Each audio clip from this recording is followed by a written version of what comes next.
Good morning, Mount Olive Church and friends of Mount Olive Church. Happy Saturday to you.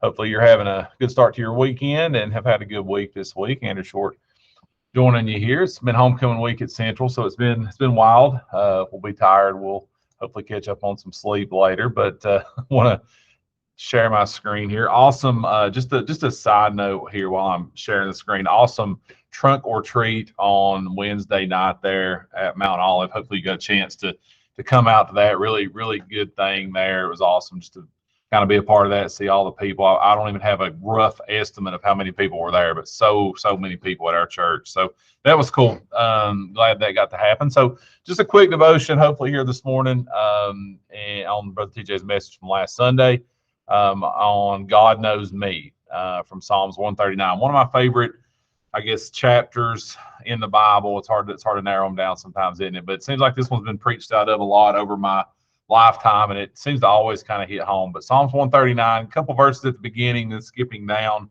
O Lord, thou hast searched me and known me.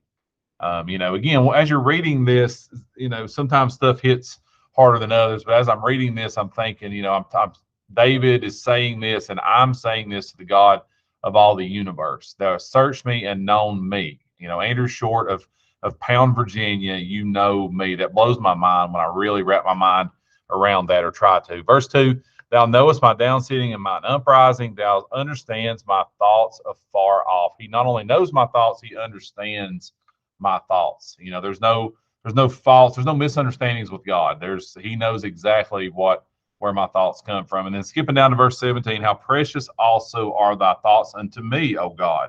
How great is the sum of them. Blows my mind. The God of all the universe, the God that created heavens and the earth, how great is the sum of his thoughts towards me. Verse 18, if I should count them, the thoughts that God, all powerful, omniscient God, has of me, if I should count them, they are more in number than the sand. Love that illustration on Sunday when TJ picked up the grains of sand, tried to pick up one and picked up hundreds. It's just innumerable number of thoughts that God has towards us. When I awake, I'm still with thee. All that to me is comforting. I hope it is to you. Especially those of us that are born again believers, that should be comforting to us. God knows us. He knows our hearts. He cares enough about us to think about us. So just kind of wrapping up here, he knows the good, the bad, and the ugly, TJ said. And so that should be comforting to me in that he knows what I've done, and yet he still loves me. And it also, on the flip side of that, should be kind of motivating to me to want to do better, right? It should make me want to be more like God. That's a prayer I pray a lot is, God, make me more like you. Make me want more of the things that you want. Change the way I view things. It should motivate me to want to be more like him, so that ugly stays in my past, right where it used to be. My thought here, just kind of ending with this, was building a house. Now, I've never built a house or had a house built for me. We live in my grandmother's house. We did, however, build a room on our house about the time my first child was born, and we were right up against the time running out there, and not the time to have a room built on your house when your first child is coming, your wife is 9 months, 8.5 months pregnant, and get ready to have a 12-pound baby. That's not a great time to build a room on your house. That's what we did.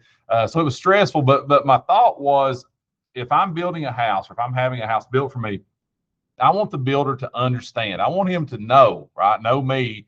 I want him to know exactly what I want, but I also want him to know what I need, right? That's a comforting thought. Not just what I want, but what I need. I may want my ceilings to be 20 feet high, but he may tell me that that's not a good idea. I don't need that, right? And so that was kind of my thought. That was the thought that God gave me. That's my relationship with God. I want him to know what I want. He knows my wants, my innermost desires, but I also want him to work on me and to change my wants into what I need, right? So I don't want that builder, if I want a random pole in the middle of the floor, he may advise me that's not a good idea.